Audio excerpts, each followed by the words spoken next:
Guess who's back? Back again. Guess who's back? Back again. Guess who's back? Guess who's back? Guess who's back? Guess who's back? Guess who's back? Guess who's back? Guess who's back? Streamed in over 50 countries. We have to say hello to Nigel in Hong Kong, who single-handedly managed to get us to, wait for this, Dan, number 9 on the Apple Podcast charts for British football shows in Hong Kong.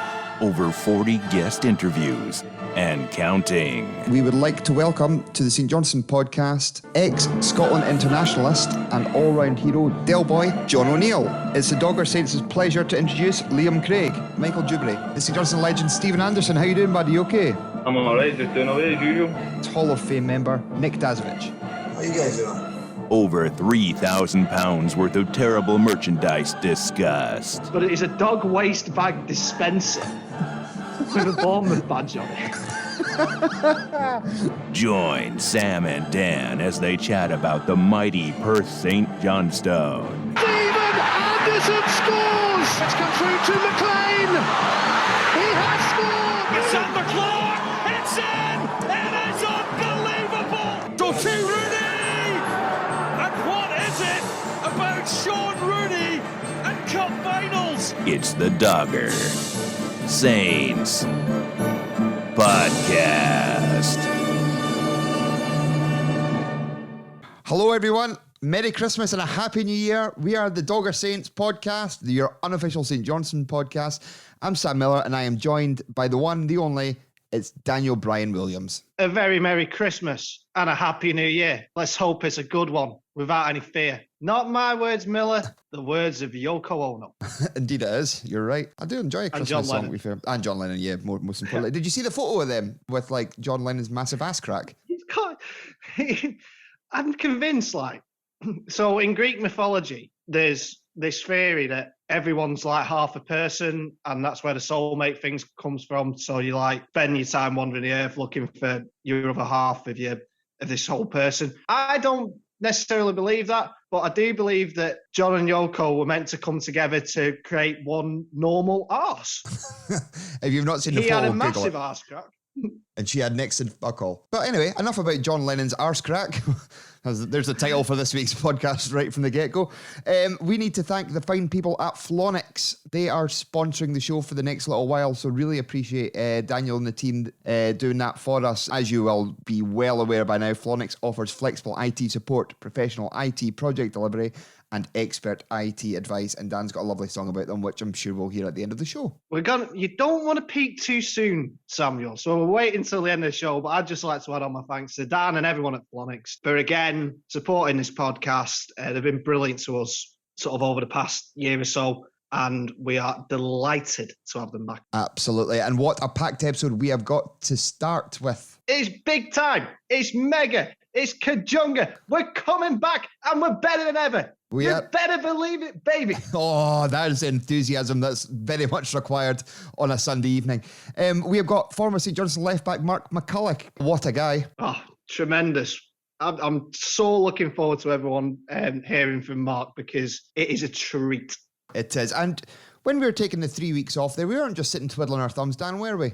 I mean, there was a bit of that, but in the main... We have got a list of guests coming up on this podcast. One confirmed yesterday, which is maybe the most exciting one to date. Yeah, we can't give anything away, but yeah, it is massive. It's not George O'Boyle, though. No, we're still working on that. But we'll get to the football. We'll talk about St. Johnstone if we have to. There's been some comings, there's been some goings. Let's discuss. Yeah, and this is the good thing. There's been no games, so we don't have to talk about any games. There was actually 2 games sort of since our last podcast, but we lost them both, and I can't be arsed talking about them. No, we go again. They were a long time ago. It was before Christmas. A lot's happened. but we've got some players in. We have, and it looked.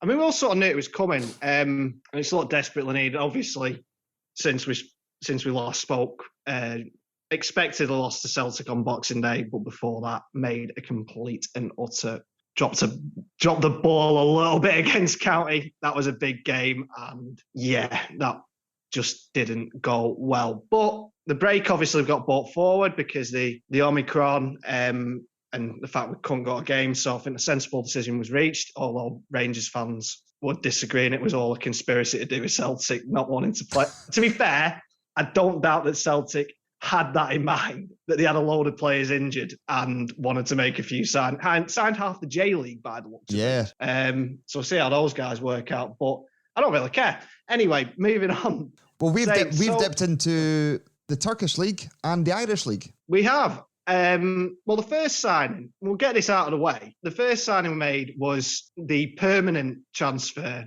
of Ali Crawford.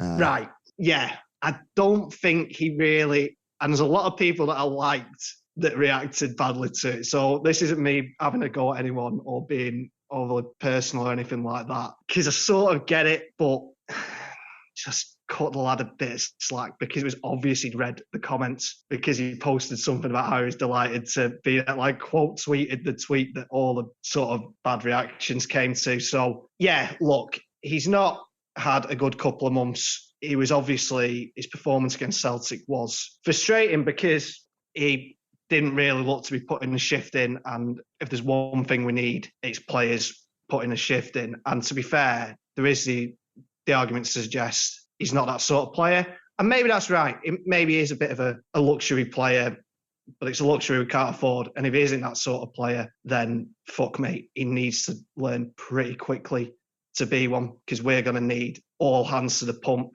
But he is a good player, and we saw it when he first came in. And in a functioning side, which we haven't been, I genuinely think he could be pretty good. Yeah, he's chipped him with a couple of goals against both the Dundee teams, so it is there. But we'll move on from Ali Crawford to the glorious. This is what the cinch is all about. The return of Nadir Chifchi to these shores. The premier party man of the cinch has returned. The glorious Nadir back in the glorious cinch with the glorious-ish Saints. And yeah, he actually got a bit more of a warmer reaction from the fans than I expected. Yeah, I don't think anyone's that bothered about the fact he used to play for Dundee United. I don't think Saints fans really. It's not like if, for example, when Michael Owen signed for Manchester United and everyone just hated him immediately. Or even another example, like as a manager, he's just got sacked tonight. Rafa Benitez was always on to fucking hiding at Everton. So yeah, it's not like that. I think Saints fans have reacted quite warmly, mainly because we are desperate for something up front. And this is a lad who has got a proven record in Scotland. There's no two ways about it. It was a while ago, and that's what makes it a gamble, because his record since hasn't been stellar, particularly in recent times. He's had more clubs than Tiger Woods, and the last couple of them, he's not exactly been banging them in. But he knows the Scottish League. He could have had himself a cup final goal against Saints. Remember, he rattled the crossbar, bounced down, and Manus kind of smothered it. But remember, it Manus on the back. Remember our live show where we went to see the one with the cup final winners, Fraser Wright, Chris Miller. And remember Fraser Wright discussing that. He wasn't actually telling him that he was crying, like wipe your eyes. He was basically telling Nadir Chifchi that, well, when I'm up collecting the trophy, you can be taking pictures. And that was what he was doing, making a snappy finger camera sign. So that cleared that one up. Yeah, that cleared that one up. And to be fair, Fraser, so we've spoken to him a few times, he absolutely dry as a bone. And his tweet reaction to Chifchi signing, just the eyes wide open emoji, was pretty funny. But yeah, it's a gamble, and we know it's a gamble, and we know he's not exactly a workhorse. But it's sort of different to midfield in that I really don't care if he does any running whatsoever, because what we've been lacking, and Chris Kane and Stevie May are brilliant lads to have in your team, because they work so hard and do the dirty work. But sometimes when you're in it was Motherwell. I'm not getting on anyone's back here, but we weren't creating a lot of chances in general around that time. But a couple of times at Fir Park, I'm 2 down, or 1 down and then 2 down, and we're getting balls in the box. And Mazo who's lone centre forward, is back. He's nowhere near the box because he's been back sort of scrapping in midfield. Yeah. And you're just thinking, and you love that because you love to see players giving it their all, putting a shift in and really working for the teammates, working for the shirt. But when we're desperate for goals and we are actually getting a couple of decent balls into the box, then you need your centre forward basically stood on the penalty spot. Yeah. And that's the furthest back he should be going. That's it. People are saying he's lazy, which would be absolutely ideal. Great. Just let him park his fat arse in the middle of the 18-yard box and just fire balls in at him. Yeah. And he'll do something with him. And he's a nightmare. And for the reasons why sort of Saints, not just Saints actually, or Saints fans, I should say, reason Saints fans and Dundee fans and whoever, basically anyone who wasn't a fan of Dundee United and then Celtic and Motherwell, the exact reasons, you sort of hated him are the exact reasons you will love him if he plays for you. Yeah. He's a pain in the arse. He's a nightmare. He can, at his best, I'm going to caveat that with, at his best, he's an absolute nightmare for defenders. His movement's good, his physicality's good, and he's just a bit of a shithouse. He is. So he's a total wind-up merchant, and yeah, maybe that's what we need. Maybe we need a little bit of that. What would you call it? The dark arts, really. Yeah, just a bit of shitehousery. Exactly, and I think that's what we're lacking. Well, we're lacking a few things, but that's certainly one of the things we're lacking. So it's a gamble, but it's definitely a gamble worth taking. I think so. Nadir Chiefchi is in. Also, we've got a couple of defenders in. We've got Dan Cleary. Don't know much about the guy, but comes with a good pedigree. Yeah, very much so. In centre half, I feel a bit sorry for James Brown because I think he's going to take his place inside, despite the fact that James Brown has done nothing wrong. In fact, he's probably been through all of this our best player over the last couple of months. So feel a bit sorry for him, but the reports are good. He was at Liverpool, and as much as I don't want to admit it, shit players aren't at Liverpool. No. You're going to have something about you. He's obviously been at Birmingham. I mean, he's a kid at Liverpool, and he's a kid at Birmingham, but then he's very well thought of at Dundalk. Obviously, I've not watched Dundalk ever, apart from the odd UEFA Cup game a couple of years ago when they were in the same group as Arsenal. So, that's another thing. He's played in UEFA Cup, Europa League, sorry. Did he play with David McMillan then? Yeah, he played David McMillan. Oh, nice. So, Cotton Eye Joe himself. So, there's a throwback for the long-term listeners. So I can't offer any insight as to what he's like, but the Dundalk fans that I saw, on Twitter and on the socials were very glowing in praise for him. So he seems to be a bit of a ball carrying centre half, which maybe we have missed a little bit since Jason Kerr went. So good luck to him, and I'll be very interested to see how he goes, because players that come over from Ireland, you can get some absolute gems. And again, you can get some absolute horror shows. Yeah, that was going to be the next bit. Bro, and to complete the signings done thus far, another Liverpool youngster. Well, a player started at Falkirk. Yes, yeah, he was at Falkirk as a youngster, and then they took him on to Liverpool in his academy, looking for first team football, and he signed permanent deal.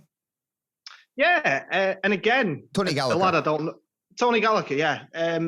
Again, a lad I don't know an awful lot about, I must admit. Obviously, played for Falkirk at a very young age, and got his move to Liverpool. I think he was linked with Barcelona, which is mental. But yeah, he's gone to Liverpool again. Say, if you shit, unless you're like Danny Wilson, if you're shit, you're not going to be at Liverpool. Mind you, I'd take Danny Wilson, or would have done. So I'm sure he's got something about him. My worry is for him. Listen, we'll talk about this in a minute with the players that have gone. He's the sort of player, by the looks of things, that you'd want in that position at left back. And I love Callum Booth, but I think this lad could give us a little bit of something extra. But then I thought Reece Devine could. Yeah. I still think he could have done. But he never really got the chance. So I really hope, as I say, as much as I love Callum Booth, I really hope we get a good chance to see what Tony Gallagher can bring. There's been a few I I think most professional footballers can look good off a few highlights packages on Twitter and whatever. But he was at Toronto on loan in the MLS. So, and by all accounts, did very well there. So, yeah. Again, I wouldn't say it's a gamble, but we're just going to have to see. I think it's a wait and see situation. I think so. We'll get to the outgoing players later on in the podcast, but we'll talk very, very briefly on things that are still in the fire. What's the word I'm looking for there? Irons in the fire. That's very much. Zach Rudden, don't know if that's dead in the water yet, but he was a potential. Yeah, and I actually watched him the other night. It was on BBC Scotland. Thistle were playing against Killy. Yep. And it's led to two friends of the show getting in a bit of a Twitter spat afterwards. Who was that? Stuart Cosgrove and Richie Foster. Yeah. I think that's the first thing Richie's tweeted in a long time, and it was just basically a pick and argument with something Stuart had said. It sounds about right, but yeah, I watched Rudden. He didn't, as you'd say, Sam set the heather on fire. He was okay, I thought, but I think there's a few things. Maybe his fitness isn't quite brilliant. He does tend to get subbed off pretty early. Yeah, I've read that today actually. Yeah, it was a good piece by Eric Nicholson in the Courier about that. So yeah, it's one of them. I think you have to be sure, and you have to be 100% sure before start sort of splashing money about that he's the business and he's what you want. Aye, because I'd rather we did that. Sorry, no, you're all right, mate. I'd rather we did that as a sort of investment for the future. But we do need people that are going to come in and make an immediate impact. Yeah, I was just going to nip in with a comment about Callum making sure his strikers are match fit. That seems to be his thing. And if this guy isn't fit, he is not going to be playing. No, he's not. And yeah, maybe that's the case. As I say, he's a young lad, and so I think if we are going to be spending money on anyone, they're probably going to be looking at a sort of longer term contract, maybe sort of 2.5, 3.5 years at this stage, which is obviously going to be difficult for Saints to tie someone down to on the sort of wage structure we've got. Yeah, but I'm going to come back to something, and I said it months ago, and I said I'd come back to it.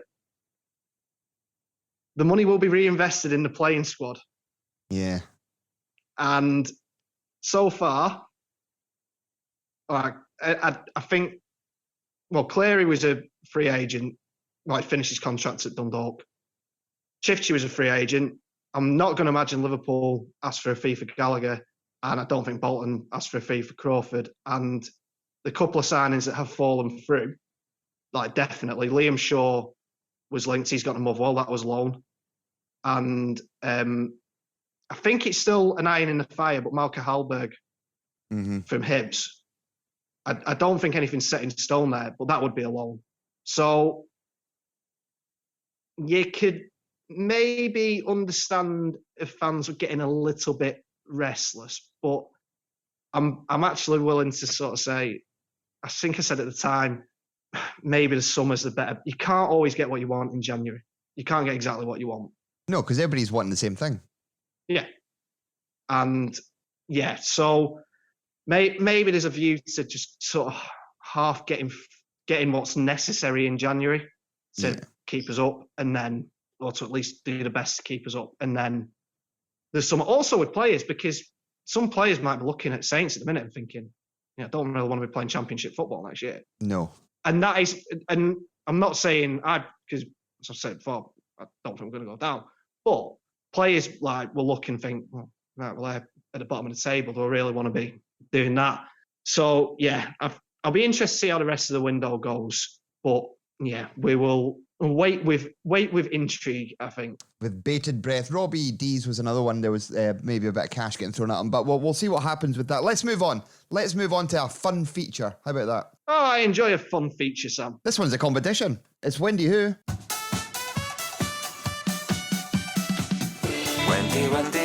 Wendy Who, yeah. Wendy Who, yeah. Who's it gonna be? Wendy Who, yeah. Who's it gonna be? Who's it gonna be? It's Wendy Who this week, and if you've not listened to this, it's our mystery voice competition.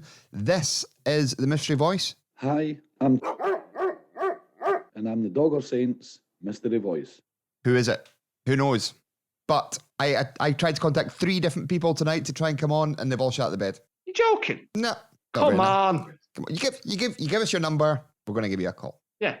But You know, we hit you up. We hit you up on the good times. But following the footsteps of our 2 previous callers who were both incorrect as, who did they say it was? It was Doogie Barron. It was not. Well, that was a good shot. And Roddy Grant. It was also not Roddy Grant. This is the mystery voice. I'll play it one more time for you. Hi, and I'm the Dog of Saints mystery voice. You could win a prize bundle, and we're going to be adding to it next week. This will be very exciting. So come on. Get there.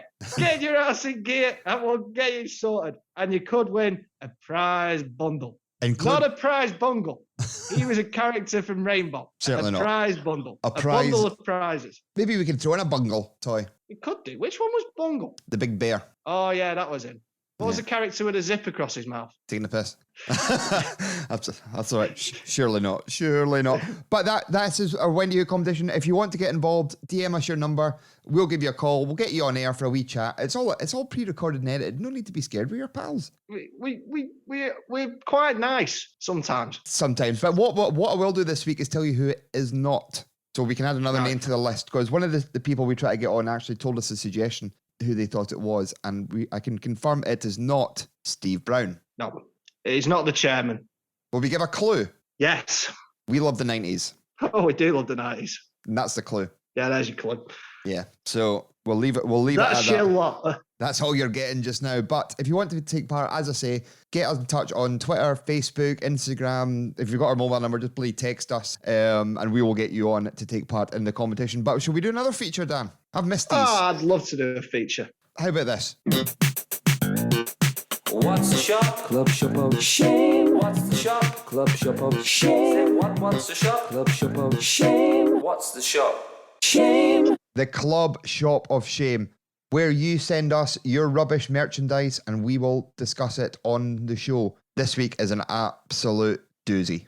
Oh, my days. It is a peach. From the Coventry City screen wash to the Paris Saint-Germain Theragun Pro. Remember that? The massage gun. Oh, that was great, that. Yeah. And they had a gear stick as well, a gear stick knob. Oh, yeah. Yeah, knob being the operative. Indeed. But we're discussing a product today which is a first on the Club Shop of Shame, but still it is absolutely garbage. Oh, yeah. The first, and it's the first that I do these like little examples at the end, and to be fair, they're pretty out there. I absolutely could not have come up with this.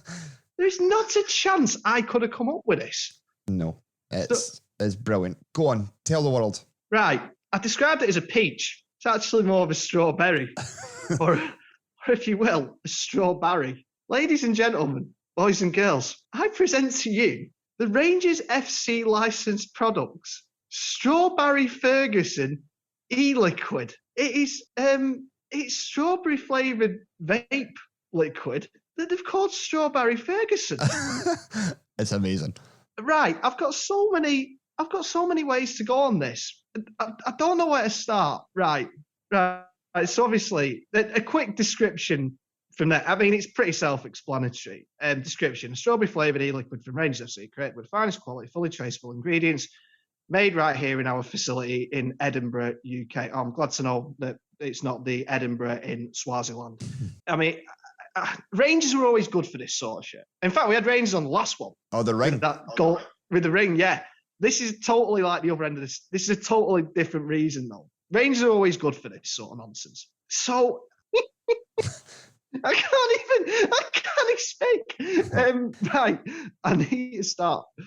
It's not so much what it is. I can't. It describes itself. It's like vape liquid. There's straw. You see it in Morrison's. Behind the Sigan lottery counter. So everyone knows what it looks like. Everyone knows what it. I just want to get into the nuts of not so much what, but why. Why, for a start, has a football club, and I'm not just picking on Rangers here, any football club decided that the market to crack into is vape liquid. And yeah, I mean, why not? But it just seems like I just love to have been a fly on the wall in the marketing department that day when someone decided this was a route to go down. What can we flog? What will these simpletons of Govan lap up? We've done shirts, caps, Chocolate bars, vastly expensive rings, tracky tops, or whatever. I don't know how they got from that to sort of going vape liquid, but I'm willing to put that to one side for a minute and focus on the name Strawberry Ferguson. That's good. I mean, everyone gets the reference. Current Alloa manager, Barry Ferguson. Yeah, present Alloa manager, Barry Ferguson. Fine, but just why? What I'm actually wondering is whether Barry Ferguson knows about this. Whether anyone gave him a heads up. Because I don't think Rangers. I know he played for Rangers for over a couple of spells for a long time. I know he's a great player for them, club captain. But I don't think they own his soul. No. So I'm not really sure whether they can put his name to just random products. Not because of any connotations with vapes or whatever, but just with like anything. It could be, I don't know, a cock ring. Well, bad example. Why can I not think of anything other than vapes and cock rings? Right. Fucking hell, Sam, help me here.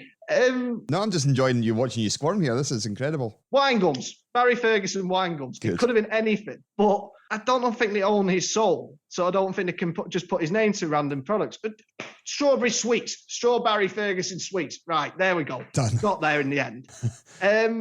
Yeah. So, I mean, that's baffling me. But I just think in terms of absolutely pointless nonsense, this is right up there. Oh, it's absolutely garbage. My favourite thing about the whole thing is the comment section.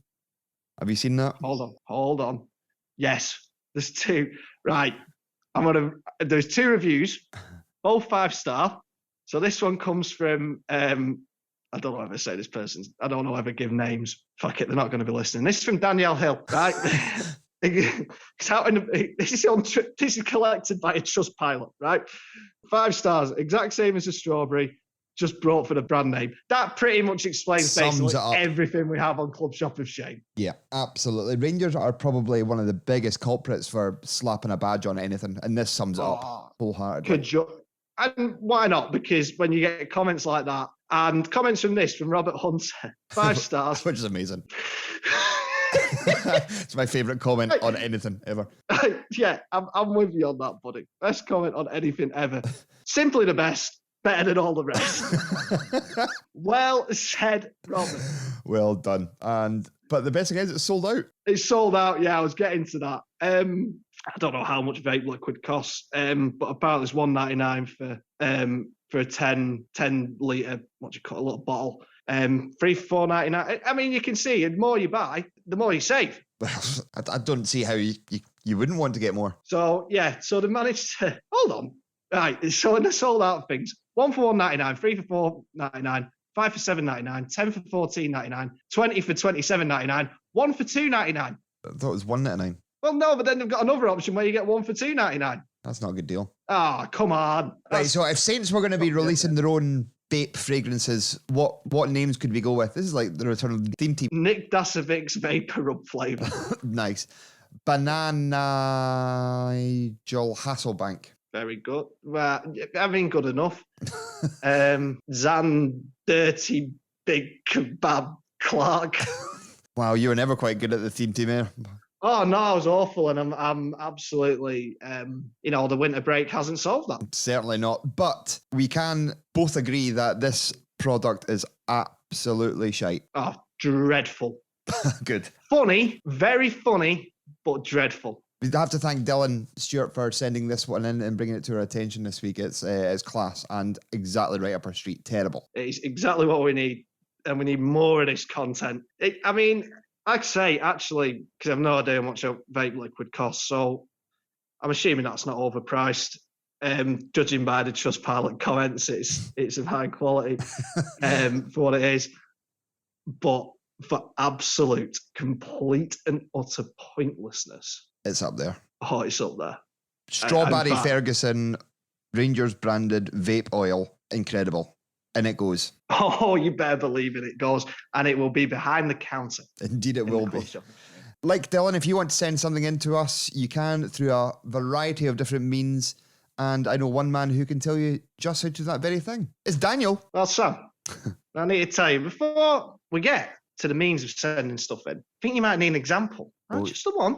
You're right, I would. Just of what you can send in, because it's been a while. So you might have forgotten. You might be thinking, this sounds like good banter. You might be thinking, Dylan's got the right idea. He's got the into the lads. I want to follow suit, but I don't know what I can send in. So, Sam, listeners, I'm going to tell you what you can say. I like to give a theme on these. And obviously, it's a new year. It's our new year. It's our first podcast of 2022. And, you know, it's the time of year when you make New Year's resolutions. In fact, we're about 2 weeks into the new year, so you've probably broken them all already. But, you know, we all go in with bright ideas. And I think what's very important when you're doing these bright ideas, in fact, a very underlying theme of them all, like almost the foundations for it is, you know, a good mental state. I really do think it is. And that's got me thinking, how do I connect, you know, the positive mental attitude that underlies New Year's resolutions to the glorious world of Scottish football, the football, if you will. And that's right. It got me thinking. It really got me going. And then I came to it. So I know what I'm thinking. You know what I'm thinking. Sam, do you know what I'm thinking? Not a fucking clue, but I'd love to know. Well, you got to find out, baby. And you're all going to find out because I'm going to tell you. If you have seen, you got to come and let us know if you've seen it. You let us know. You come and let the boys know. I'll tell you how to let us know in a minute. But if you have ever seen the St. Johnson Vantage page, Guide to Calmness and Well-Being. I've definitely not seen that. Onto that page, I got seen all the I'm thinking these are very rational, very level-headed human beings. And we can watch it. I think they can make a guide, a real book, a handy compendium, if you will, to help everyone through and achieve their goals, achieve their New Year's goals. Whether you're gonna smash it at the gym, whether you're gonna find love, whether you're gonna learn how to cook a right tasty meal. And this guide to calmness and well-being from the good people at the St. Johnson Banter page, it can help you achieve your goals. It can underpin it. It can be the foundation. It can be the secret sauce to your delicious meal. And now you might be thinking, when you see it, you might be thinking, I want to let the boys know. And I'll tell you how to let us know. You let us know by all the usual social streams. Doggy Saints on Twitter, Doggy Saints on Instagram, DoggySaints.com, the contact section, and the old Facey B. For the love of God, please stop logging onto your computer and suggesting we sign Mitch Megginson. Yeah. It is doing nobody any good. But you know what could do you a bit of good? You come in and seeing something and you come in letting the boys know. St. Johnson Banter page, Guide to Calmness and Well-Being. Available at all good bookshops. Woo! Get there!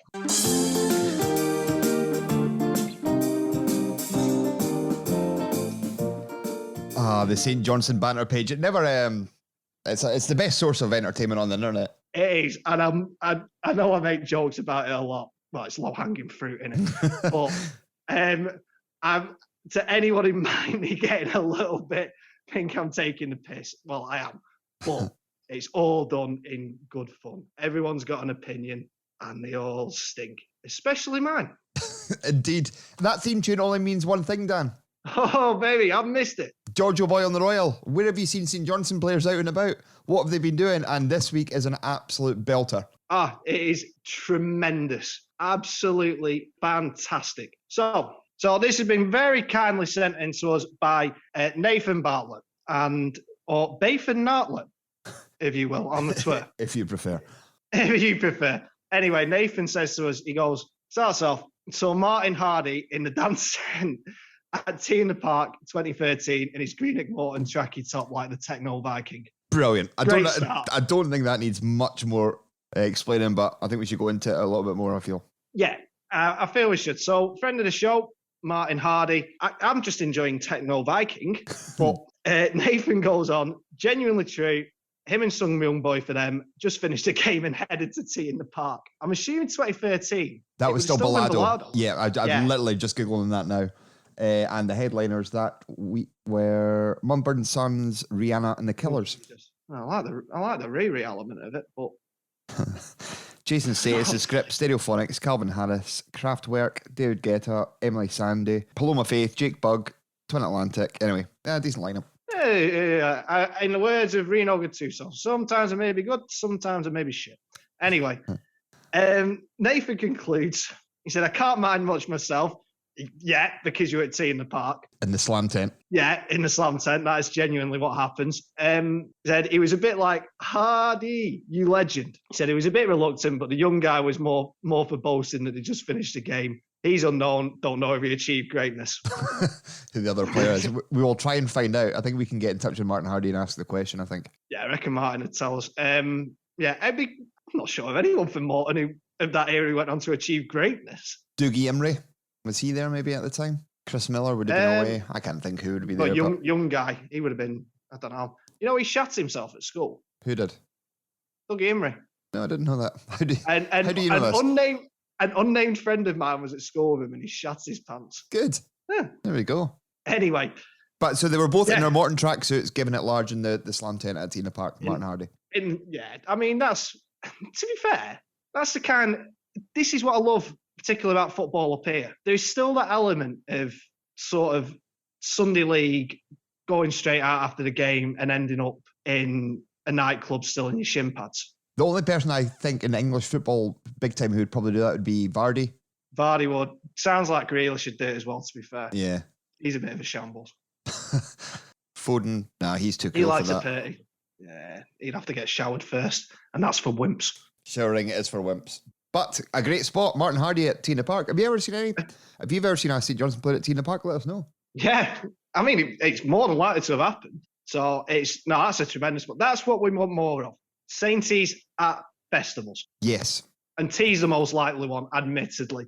I cannot really have ever seen, I'm trying to think, Brian Easton go to Rockness. Keegan Parker at Glastonbury. He wouldn't get let into Glasgow. Any old freak in there and Keegan Parker would still get knocked back. Plenty of brothels down that neck of the woods from. Oh, jeez. We're not going down that road again. He's had the Marlborough Road, Blackpool. Yeah, well, he does enjoy it. I don't know where I'm going with this, but I backed myself into a bit of a cul-de-sac here, but we'll try and reverse our way back out. If you've seen St John's players anywhere, where have you seen them? What have they been doing? Dan, we need examples. Sam, I like an example.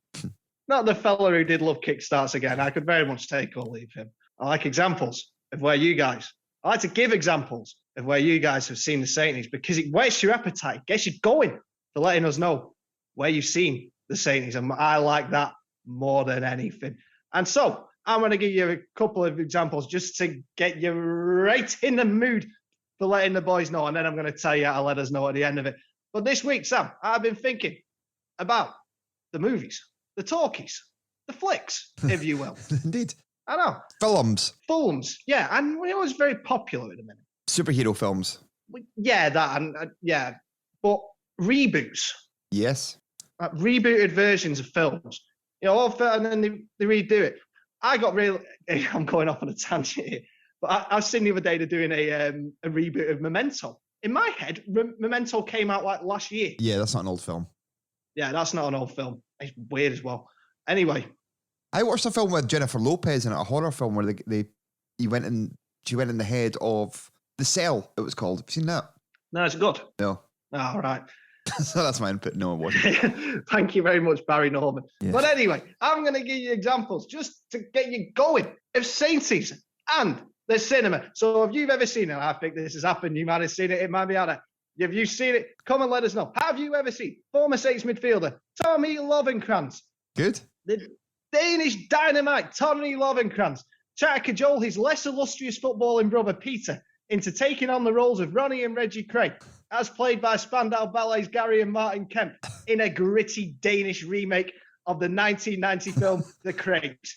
I think that's happened. Tommy loves it. He loves going around and going, you fucking slag. Right? just like Ronnie Craig. And so if you've seen that, you come and let us know. But I don't think one example is enough. I think you need another example. I'm going to give you another example. And have you ever seen former Saints midfielder Paul Kane and present centre forward Chris Kane facing off in an audition for the lead role in a tastefully erotic Hallmark Channel remake of Citizen Kane. I love the Hallmark Channel. I think it's out there. And if you've seen it, you come and let us know. You come and let the boys know. And I'm going to tell you how to let us know. In all the usual social streams. Dogger Saints on Instagram, Dogger Saints on Twitter, DoggerSaints.com, the contact section, and the old Facey B. Please, and I mean this, please stop posting pictures of your kebabs on the takeaway review page, because I am genuinely concerned about the health of this town. They look good though. People eat a lot of sort of, including myself, a lot of shit in this town. I don't think we need. I think we're on the brink of having a World Health Organization crisis. And that's coming from the guy from Blackpool, which is impressive. Oh yeah, I mean, what's it? You're not eating healthy there, but we're eating good when you give us your stories of where you've seen the Sainties. So you come and let us know. You come and let the boys know, and we'll get you a little shout out on the air. Boom! Get there. Shall we get a guest on, Dan? I think we better had. I think so. We've got a headline act, our guest of the week. We spoke to him earlier on tonight, and what a guy he was. He loved his time. 7 years with the club, which is it's a big old chunk of your life. It's not an insignificant amount of time. Game time was limited, however, 45 games over his spell in the first team. I think 2 years as a youth player, 5 years in the first team squad. However, when we were trying to speak to him at the get-go, my phone was playing funny buggers and we didn't record the first 4 minutes. So usually the nice warm welcome that we do, hi Mark, nice to speak to you, blah, blah, blah. We lost that. So we're just going to dive straight into the interview where I was asking about Darren Dodds. We can assure you it was a very nice sort of warm hello, how do you do beforehand. He's a smashing fella. He really is. And I'm really excited for you to hear this because it's a tremendous interview. So we will pick up on the interview with Mark McCulloch as he is discussing Darren Dodds and drug tests. Enjoy. I can't mind where we were playing, but we had a game anyway, and Doddsy was picked out for the drug test. You know, you get the random drug tests and after the game. Yeah. And at that time, it's me, Doddsy, definitely Mick O'Neill. It might have been Bert, it might have been Grant Murray. So we're sitting around waiting, trying to get back to Edinburgh. He finally does it, and we're hitting the road. We're back down. We're getting quite close to the Forth Road Bridge. And he's like, Mick, you're going to have to pull over. I've been drinking 15 gallons of water there to try and pee. You're going to need to pull over. I need to pee again. Mick's gone mental. He just wants to get down the road. So Mick and Neil's shouting. Anyway, lets him out. So me and Mick were just sitting talking about the game, talking everything that's happening, and we're looking in the mirror and we're like, where the fuck is he? The big man had drained. He'd taken water poisoning and actually fell down the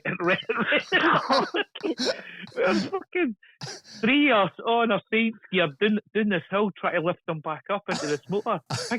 Big guy who took water poisoning. 15 litres will do that to you. I was saying it. I said, I'm going to try that the night out in Edinburgh. Instead of getting vodka Red Bull, I'm just going to go for the water if that's the effect. I would say that was brilliant. End up the same situation. What a guy.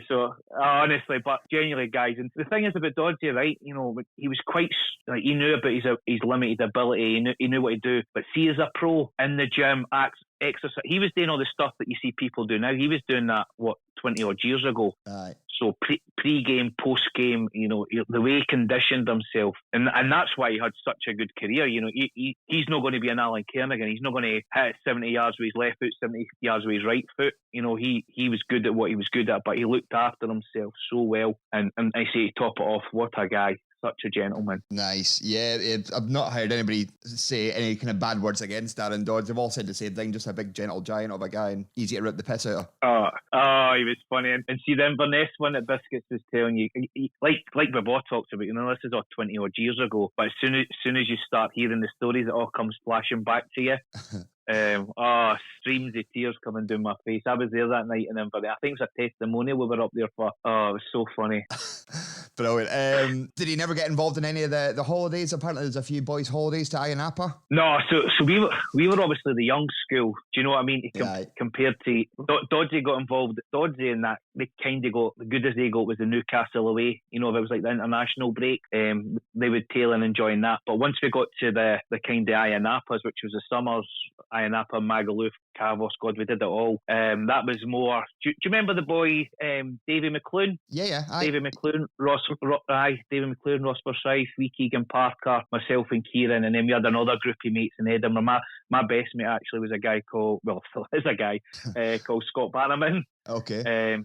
He went full time with Hibs. He had a decent wheel career at Hibs, and then kind of did something myself, came back down part level, did Rafe, Dumbarton and things like that. So we had a squad like that, you know, that was the summer. It was, I mean, you think back about it now, you know, we used to get off the plane and go straight to training. and then the afternoon session in the Inch. And it actually makes me feel a wee bit sick now. We were still lapping some of the pros. Because you're just young, naive boy, do you know what I mean? You're in the eight, drank water in 2 weeks. So you were having fish balls. It was a carry out, and it was. Anything that was doing a free shot, although it was probably somebody's piss. We were like, if we're giving it for free, use it. Do you know what I mean? And then we're getting off this plane and just meeting in Perth and got the fear, like, oh fuck, here we go. Just rattling. And then just getting it, getting into it and getting around it now. God, you go for a night out now or a stag do. We went a stag do there. I don't think anybody spoke to each other for 2 weeks after it. Didn't even leave their house. You know, just rattling with the fear. Well aware. I know how that works. It changes as you get older. That's it. But brilliant times, you know. I've one question I do have to ask you about one trip to Inapa is who threw the bottle. That's all the information I have on that one. That must mean something to you, I feel. This is Kieran's favourite story. Now you've got to remember, right, that he was my best man, I was his best man.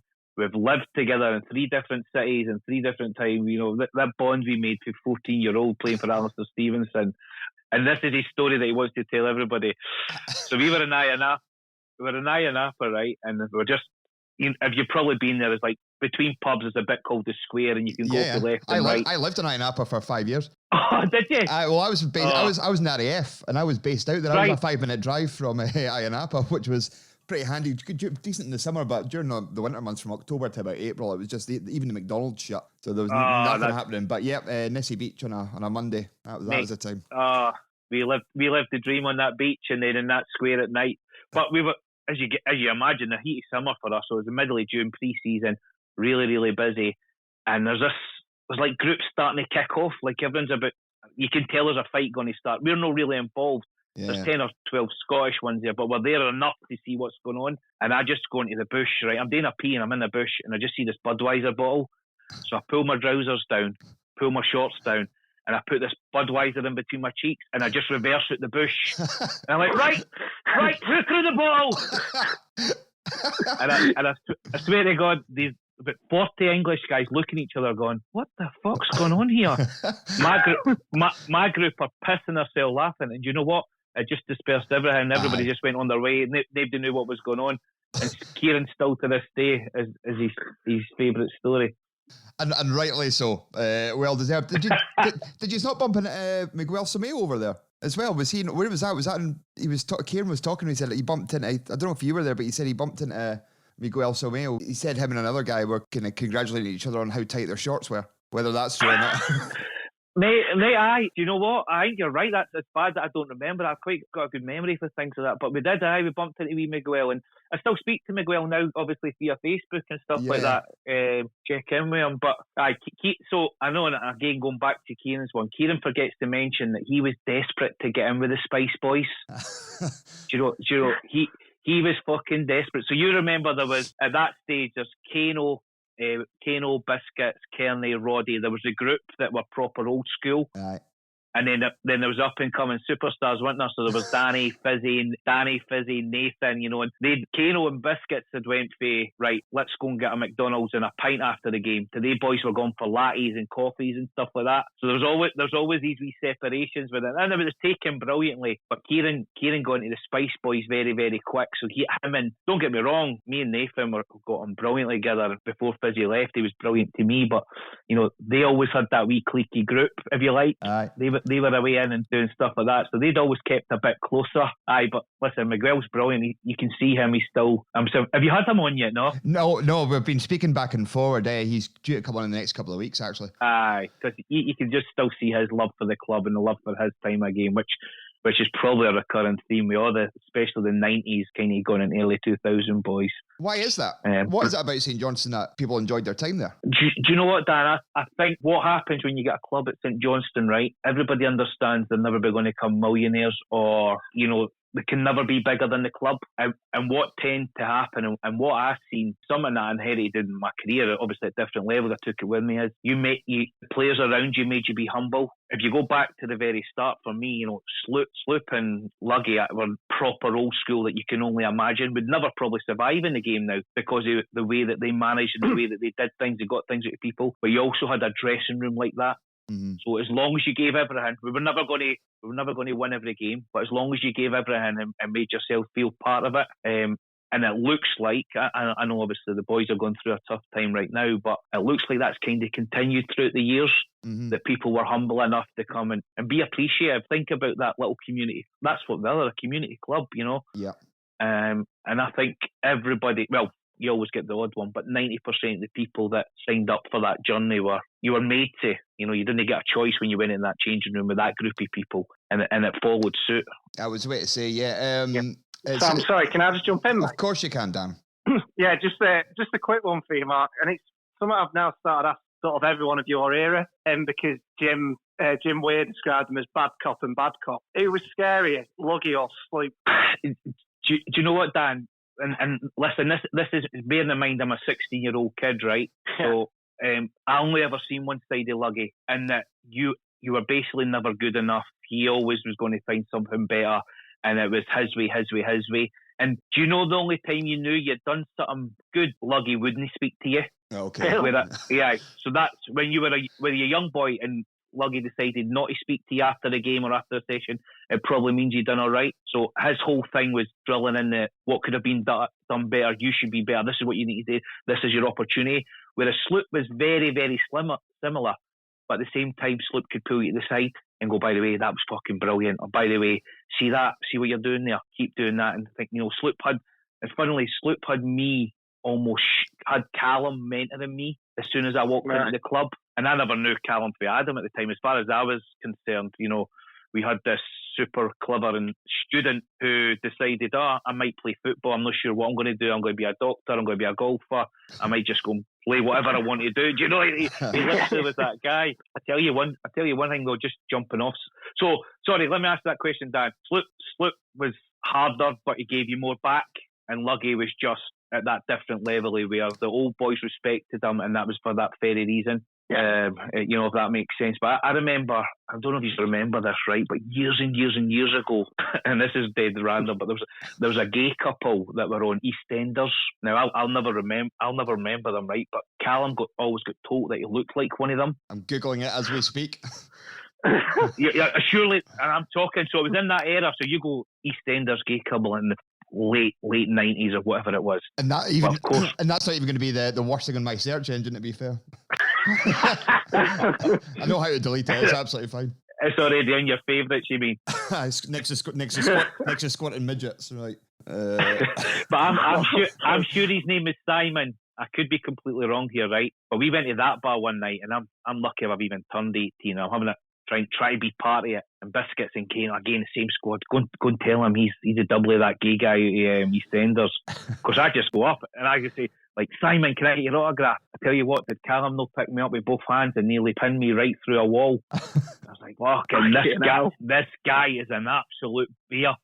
He wasn't that much older than me, Callum, you know, but I was like, fucking hell. And then obviously he got his move to Blackburn, which was well deserved. He's above where St Johnstone were at the time, and like Danny was, you can always see a talent come through. And he's not done too badly for himself though. He's kind of he's kind of written himself in the books for all the good things, which is. But listen, you always want people like that to do well. You know, so humble. Like I say, he could have been anything in the world. Reality is, and his career path has taken up me there, and I couldn't be happy for him. I couldn't be happy for the club as well. No, it's been incredible. Just while I just looked at the picture of it, was Simon and Tony were the gay couple from EastEnders. Simon. You're right, and I'm looking at him, and it's an absolute spit of a young Callum Davidson. It's frightening. Well, I got the lesson very early doors how Callum was when I took the bait for the first team, say go and tell Simon to get the rounder or something like that, and he just exploded at me. Brilliant.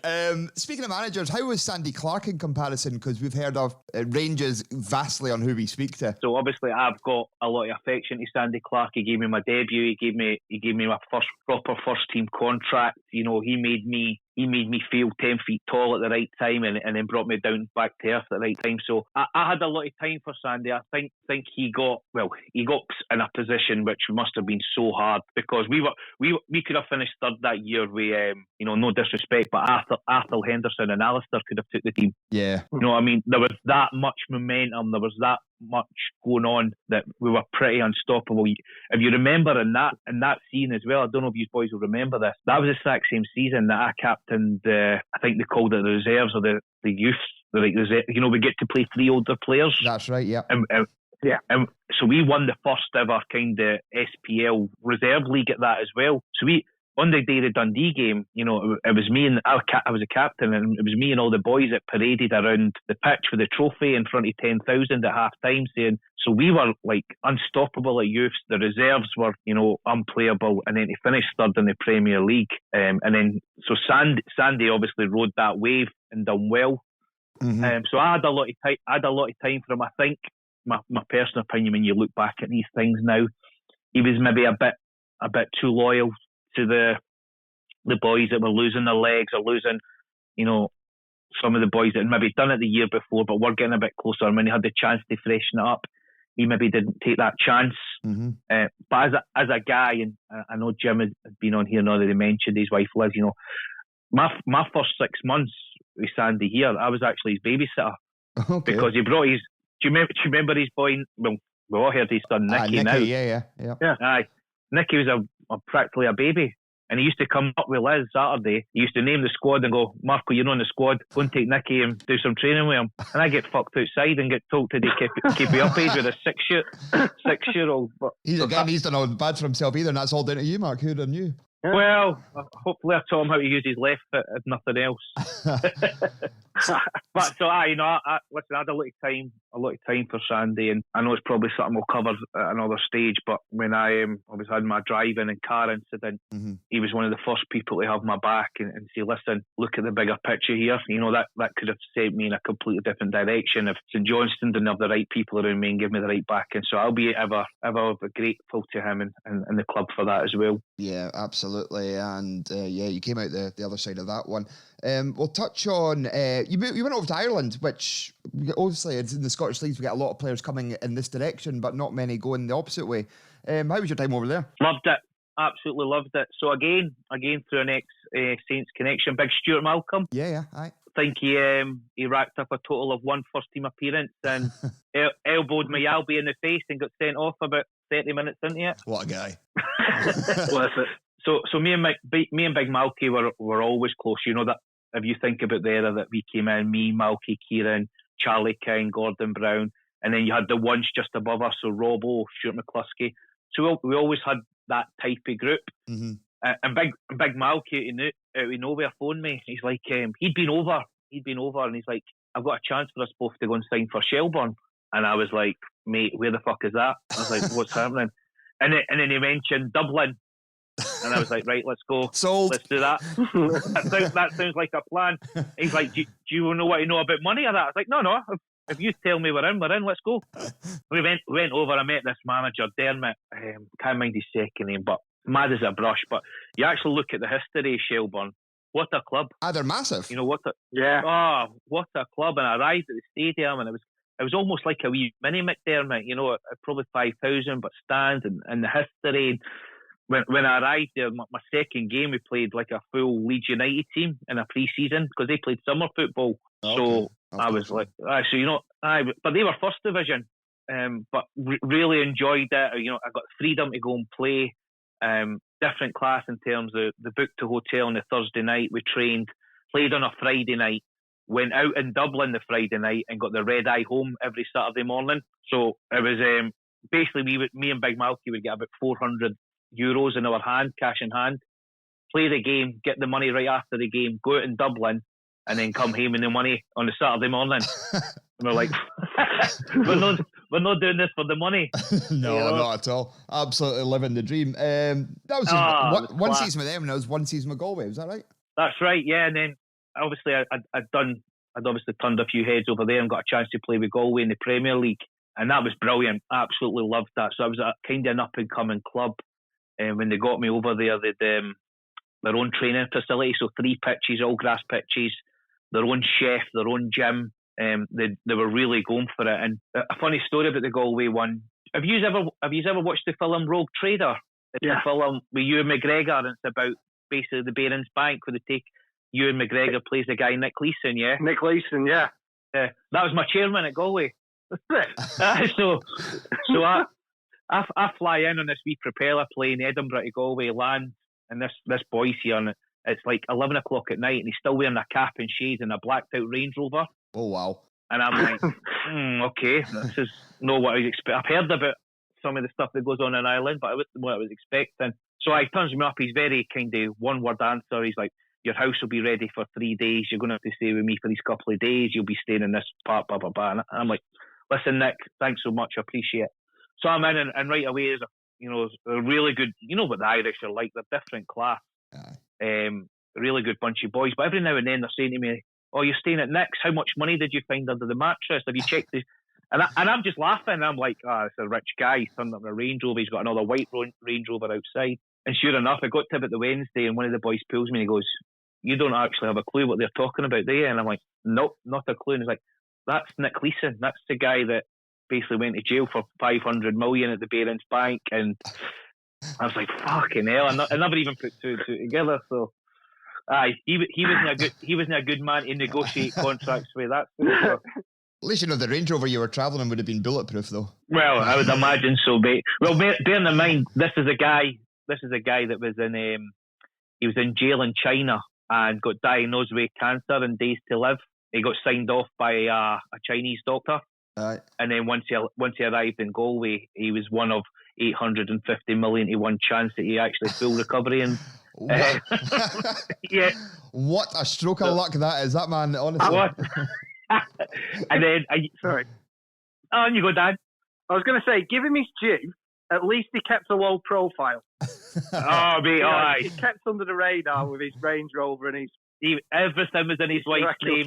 Aye, everything was there. But listen, see, in terms of, I've probably never been as fit, and that was 7 years at St Johnstone, but I'd never been as fit. I dedicated my life to the game again just for that 1 year, because I lived a wee place, or a quite well known place called Athenry. Yeah. So one of the big investments over there was a house builder, and he gave us a beautiful house. And then I ended up the Jamaican international goalie, a big guy called Alvin Roos. He lived with me, but he kind of kept himself to himself. So we just dedicated ourselves to playing football. And it was a brilliant experience. Got my love back for it again. And we actually did really well. We had Jeff Kenner. Do you remember the guy? He won the he won the Premiership with Blackburn, right back. So he came in halfway through the season. He came in as player manager, and we just got on like a house and fire. He put so much trust in me. I don't know if it's because he was kind. Although he was an Irish international, he would have played with Big Kearney actually. Although he was an Irish international, he was an outsider, and so was I, and the rest were pretty local. But we done really well. Got semi-finally both cups, and then stayed up, which they didn't really expect on that budget. But I really enjoyed it. I wouldn't have a bad word to say about Ireland. Brilliant. Right, we'll go back to talking about Saints very, very briefly. I just want to touch on one of your other former clubs at the moment, Arbroath, where you played a good bundle of times over 2 spells. What a season they're having. Oh, it's unbelievable. Do you know what? And I had Dick Campbell as a manager, right, for one of the for a very short period. As soon as I left Saints, actually, it was Brecon that I went to. They were in the championship, and I genuinely thought, this guy does not know his arse from his elbow. From what I'd came from, and I'd heard all these great stories, and Charlie King was there again, another somebody that I'm extremely close to. But what a manager! See, he continues to do that and get that out. That team is actually phenomenal. And do you know what? They've got a chance. They do. They've got a chance now, because all the typical what Thistle, Kelly and Inverness, and rightly so, they'll all be looking at each other, and they keep expecting the wee part-time team to blow up. And then they went to Rafe, and from behind and came and won. So great character. So I'm absolutely delighted for them. Yeah, and Dick Campbell as well was one of Scottish football characters. We were at a charity do about 2 or 3 months ago, and me and my wife were sitting next to Dick Campbell, and I think he offered Lynn the big Dick experience about 4 times. And I was like, for fuck's sake, Dick.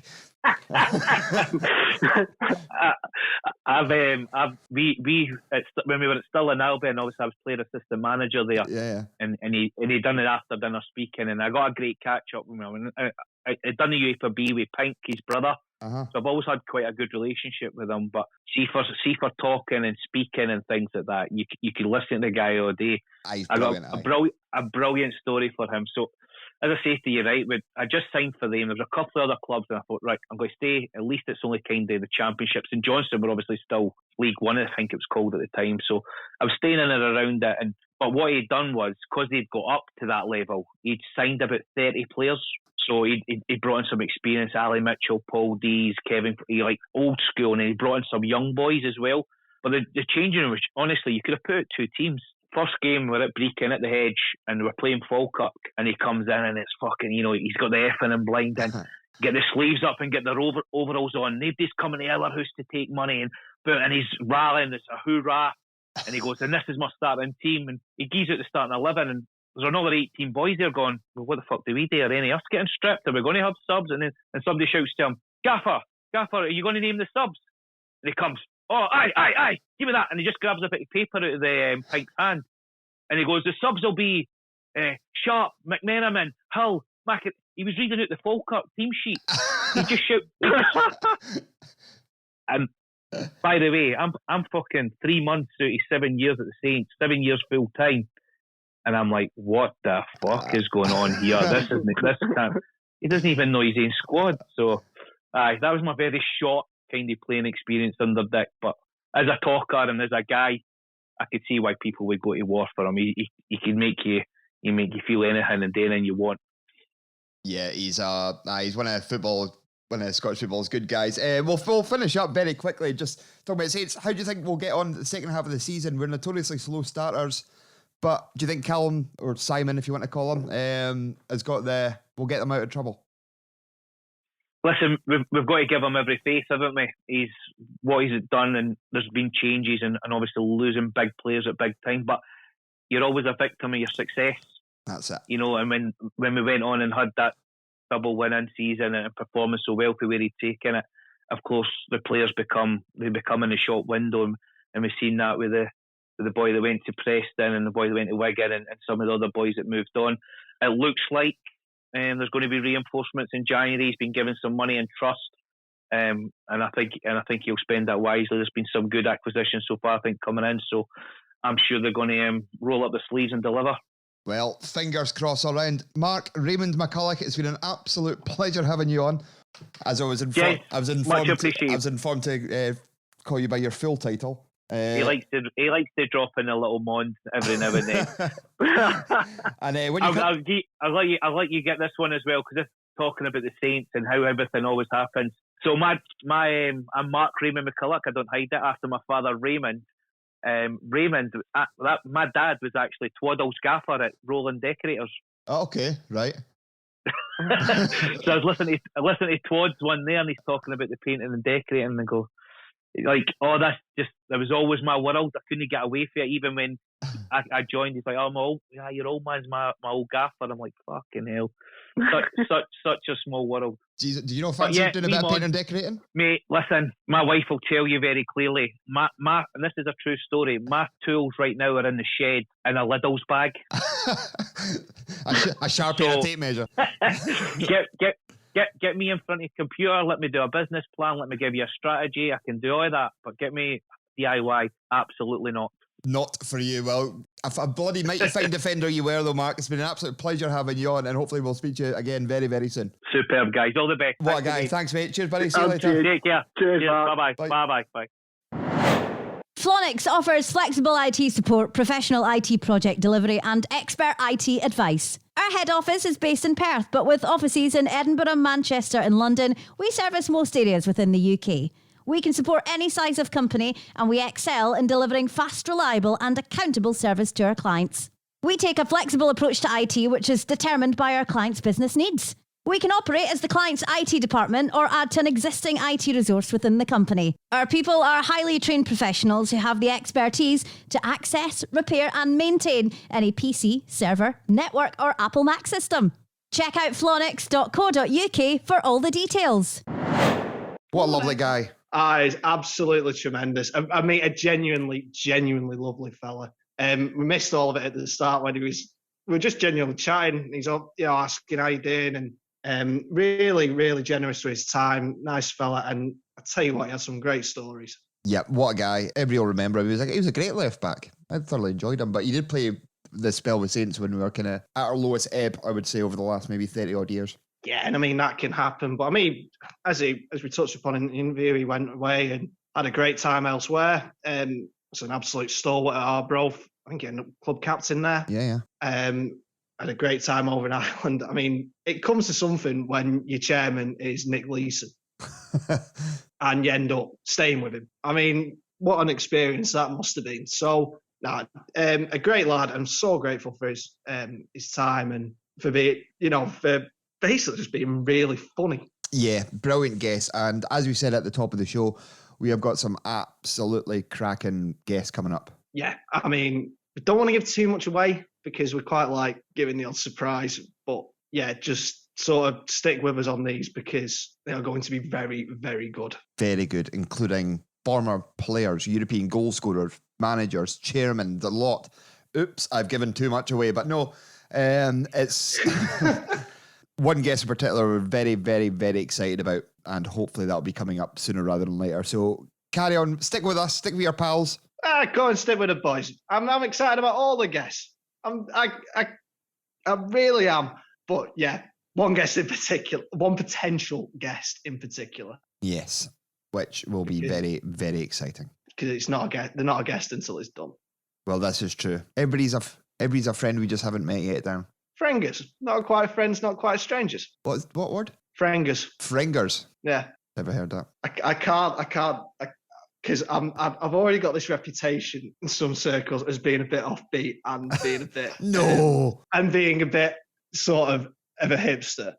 Frengers was an album by, it was a 2003 album by a Danish alternative rock band, Mew. That does not interest me. No, and I don't know why I said it, and I deeply regret it. It's like I've just basically done the bit where in Empire Strikes Back. Oh, a Star Wars references will pull you back from being a geek.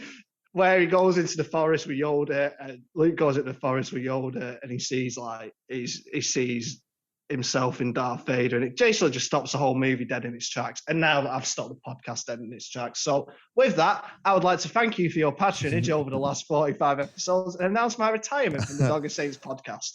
We'll draft somebody new, and Mark McCulloch, he can do it. He's a guy. Oh, do it if he wants to do it, then I'm happy to step aside. Not at all. But shall we do a feature? Yeah, why not, mate? Kits and pieces.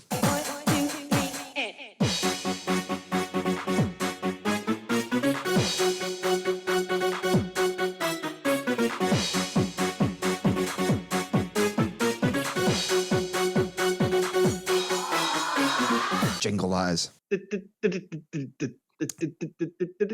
Now this is a kind of a topic that kind of dips in and out this feature. So we've did it once, and we covered the old teal and magenta, the classic away shirt, which we're not stopping this campaign. It's about the same year that the kits get decided, so we're going to ramp this up a little bit, I think, and just try and push again and go for the old teal magenta. We won the first division last time we had it.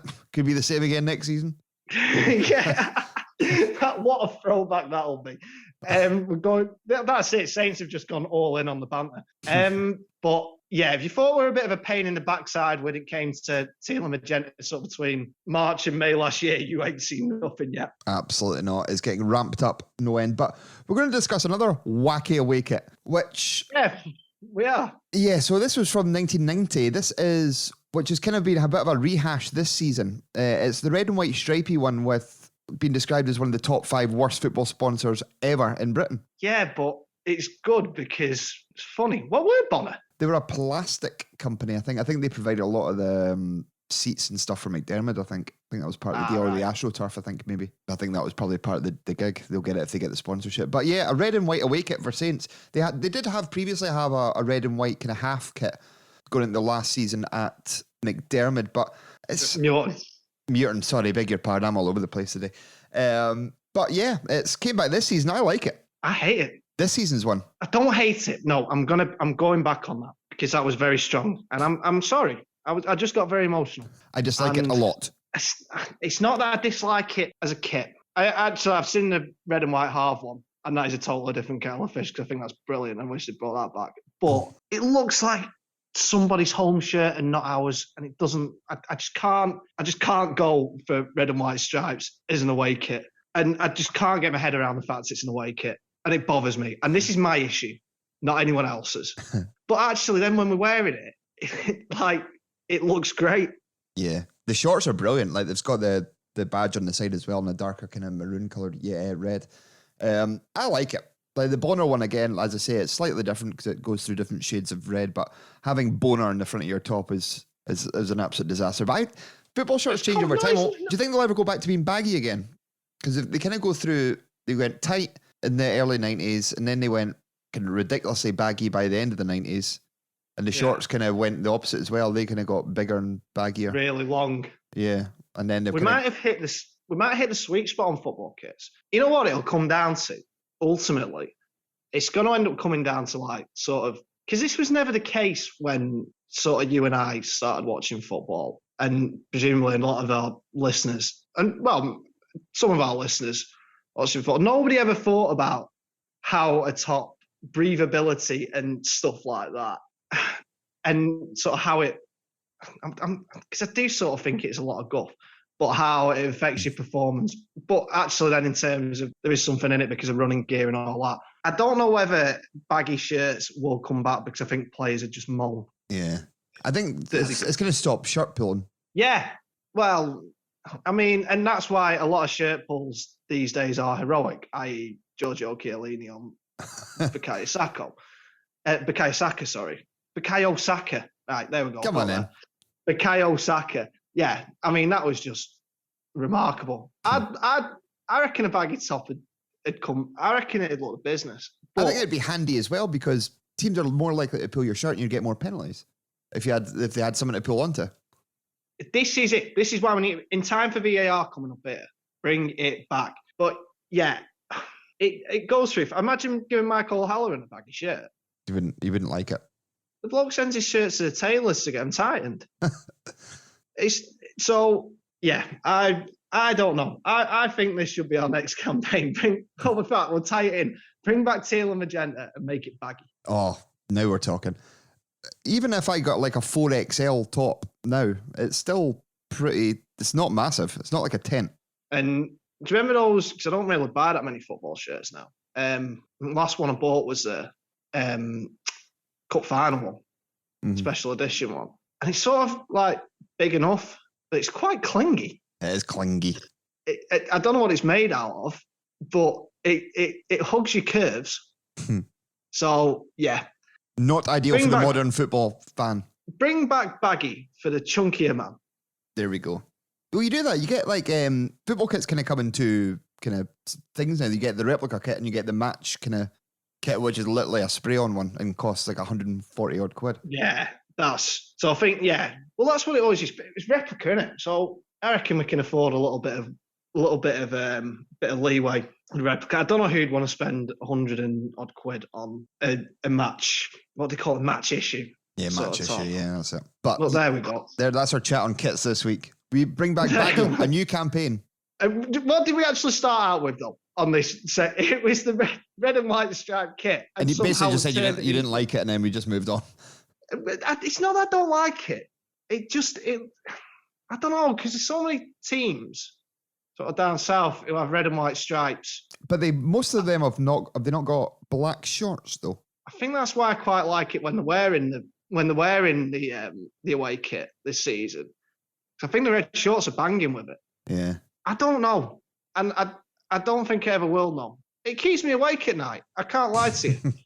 I just did lie to you because it doesn't keep me awake. No, it does not. All told, red and white striped kit, I like it. Fingers up. Fingers up, thumbs up. Don't want your fingers up anything, please, Daniel. Right, well, we'll wrap this up. We're going to talk about the outgoing football players who have left the club very, very briefly. We'll start with Big Viv, who, from what we've gathered, literally just left his keys in his house and just left. Just walked away. I think at the very first opportunity he could after his contract ran out. I think it's become pretty obvious that was always likely to be a very, very short-term solution. He wasn't the answer, though. He showed flashes, certainly, of being a good player, but yeah, it was quite obvious that there was a reason he hadn't had a club for a while. Or maybe not, no, maybe that's harsh. I think it was quite obvious that he hadn't had a club for a while and hadn't played any football. Yeah, that's... Or maybe, you know what, I mean, it's... you see it sometimes with loan players, they go and then they come and then they go pretty quickly because it's culture shock for them, moving to a different place. Maybe he was a little bit, felt, he was a little bit away, and probably the fact that restrictions had come back in at that point, maybe it was a bit of a perfect storm, but yeah, it was, I'm not sure he was ever the answer. I liked him, I thought he was a good enough player, but yeah, if he didn't want to, he clearly didn't want to be there, so yeah, off you pop, bud. That's it. And we also lost the 3 loanee defenders in Dendoncker, Devine, and Muller. Yeah. Dendoncker started brightly. He had a great game on debut against Dundee.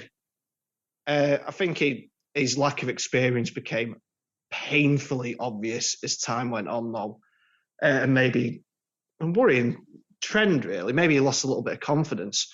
But yeah, I mean, there probably is a player in there. I think he needs to go.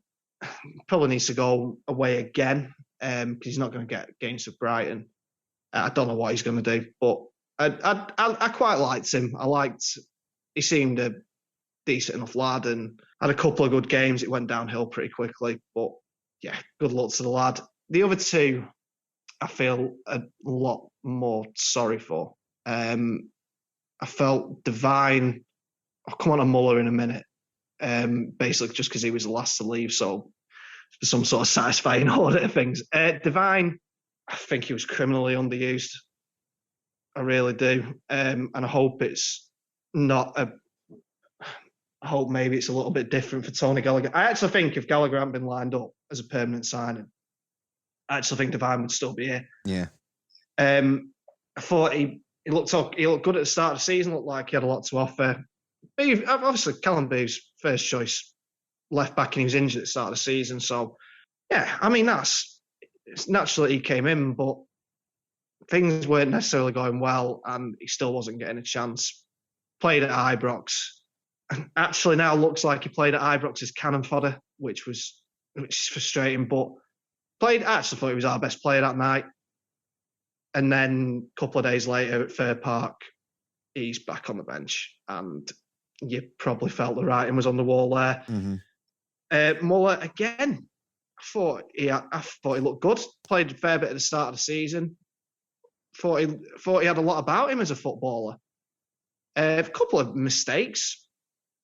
Notably the penalty against Rangers, which John Hartson took personal offence to. But he's a 19-year-old centre-half.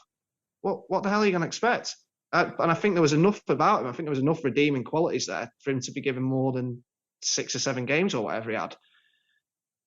So, yeah, I think it's a bit frustrating, really, that they weren't given more of an opportunity. But obviously, if you're not going to use them, then cut the loan short, send them back. Because also, you're going to be looking at and you're thinking Brighton and Manchester United and Millwall, they're probably going to be looking at it and thinking, why are we sending them here? Mm-hmm.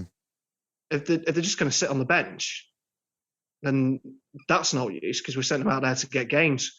So they'll probably all end up going out on loan again before the month's out. So, yeah, and best of luck to them all because I actually think, particularly Devine and Muller, I thought looked really good players. Dendonker's probably got a little bit further to go, but I think there's enough there. So yeah, disappointing, but we've signed players in those positions, so that's going to make it even less likely to have games. That's it. But good luck to them guys back at their parent clubs. Hope they have a decent success. Or they seem like nice fellas as well. Yeah, I think they're all decent lads. Reece Devine once literally bumped into me and Astor and was very apologetic. So very nice. A good lad. Yeah, I just felt like someone's basket like twat into the back of my leg. I looked at it and he just sort of, oh, sorry. I'm like, oh, you're all right, mate. Oh, I know you. So, yeah, there is a rumour, a nasty rumour, that I don't want to hear any more of, about another outgoing, my sweet, sweet prince, Effie Ambrose. Oh, yeah. I'm not having this. He's disappeared off the face of the planet, hasn't he? Again, I think he's a little bit of luck. I know some people disagree, and I actually get this. But when he first came into the side, he was strolling games. Yeah. He was absolutely bossing it. Then he had Livy, which was a bit of a disaster. And then Celtic, but yeah, it's a game away at Celtic. That can happen. He made a little mistake there. I think, like our old pals at the Almond View podcast told us after the Livy game, they said, well, that's his 1 game out of 9. He says he had 9 good games, and then and then 1 game that's a total and utter disaster. So, but he never really got a chance to prove that because he was absolutely banished, and we haven't seen him for months. No. So, again, he's another one probably at his age, either his stated age or his real age. He needs to be playing games. I mean, he's jumping out of the frying pan and into the fire if he's got to Dunfermline. But I think Yogi will get far more use out of him than Callum, to be honest. I think so, but we wish him all the best if he does stay. Great. I'd love that. We did forget to mention, it's not a signing, but an addition to the squad earlier. Charlie Gilmore's come back on loan. Yes, of course, yeah. It's good luck. I actually like Charlie Gilmore. But that's not really based on it. I think that's based on half an hour at Easter Road the day before he went out on loan to Alloa. It was 48 hours after, because at the 24-hour mark, I claimed he looked really good and was going to be an asset for the season, and then the next day he went out on loan. So, yeah. Again, apparently he's been doing really well. Nobody's going to say any different. No. Like, Callum Davidson's not going to say, oh yeah, he was honking out there. But Barry Ferguson was effusive in his praise of him. So Strawberry Ferguson, the very man.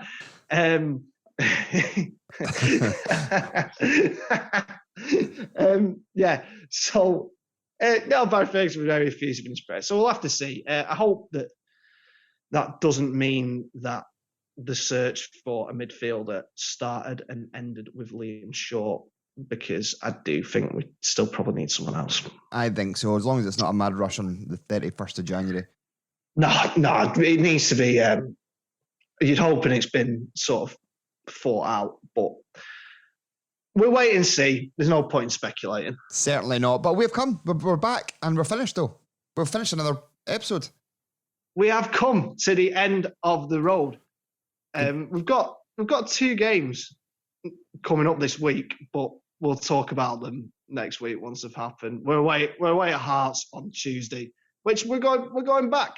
We're going back. We've got the fans back, which is tremendous. And again, I think they did the right thing, moved the break forward. There was obviously a risk that the restrictions were going to carry on, as we all knew, but I think the league did the right thing because it gave them a fighting chance. And then if it did get extended, at least the league could turn around and say, well, we did all we could do. Yeah, absolutely. It has paid off and it has worked. And then we're off to Kelty on Saturday. Oh, we're going to have a fine day out. I think, have everyone managed to navigate the ticketing website? what a farce. I just said, yeah, I think I'm due somebody money for that. But what happened? Did it just crash? I think there was issues with. I think the app wasn't working, crashed, and people were. I'm going to say there was too many people did it for it to just be a case of user error. I think the navigatability of the site meant a lot of people ended up buying tickets in the home end, which is going to be full of Saints fans anyway. Let's be honest with ourselves. So I don't think there's a big issue there. But yeah, we'll be there. Proper we'll derby. be going down. Sorry? A proper derby. Oh, a proper derby. Unless we lose, in which case I'm not playing it's a derby. Yeah, so looking forward to that. And yeah, looking forward to getting back to the football. It seems like a long time now, so I think we're all choking for it. We've all forgotten how grim it got before Christmas, and we're looking forward to a blockbuster second half of the season. Yes, this is when we get going, and this is where I'm either proved absolutely right, and I go back through the archives and pull out all the clips of me saying we don't get going until after Christmas, or I just shut my puss. But a couple of points we need to make. Subscribers, you haven't been charged last month. There's been an issue with our website for some reason. That's why there's not been any newsletters or anything. We're trying to get on top of it and try and work out what's happened, but you haven't been charged, so don't worry about that. To be fair, the reason there's not been any newsletters is I've not really had anything to update you on. It's not because I've not got the money, so I'm not doing it. It's genuine just because I've had nothing to update you on, but it's actually worked out to be probably a little bit of a happy accident. But you will be getting a big blockbuster bonus newsletter coming into your inboxes this week. And if you want in on this action, if you want a slice of this pie, it's a good pie. It's tasty. It's piping hot. It's delicious. Then you know what to do. You go to doggersaints.com, not the contact section, the subscribe button, and you get on board. Get there. Get there. Nice. Also, we need to thank Flonix as well for sponsoring the show this week and for the next couple of weeks. Really, really appreciate having them on board. And as you know, Flonix offers flexible IT support, professional IT project delivery, and expert IT advice. Go to flonix.co.uk for all your IT needs. Booyah. And you know what? I'm just going to keep you waiting for what we've all come for just a couple more minutes, because I've just got another announcement to make. Just a shout out to our friend Ross Clark, brother of Xander. So I'm just going to give him a big shout. You might have seen we've been promoting it a fair bit on the socials. He's started a podcast. It's a bloody good thing, I must say. The Other Brother podcast. Search it out. It's on. Obviously, he's got all the socials going, all the usual social streams. The Other Brother podcast on Twitter. No, you search him out on Twitter. I think Ross, if you just go to Ross's Twitter, he's done plenty of retweets and all that. He's on Spotify, all your favourite listening services, and he's an absolutely tremendous fit. And I just want to give he's done 2 episodes so far. It's based around mental health and well-being, and I really do feel I was very, very. I've been very impressed, and our very own Sam Miller was on episode 2. Hello. I know.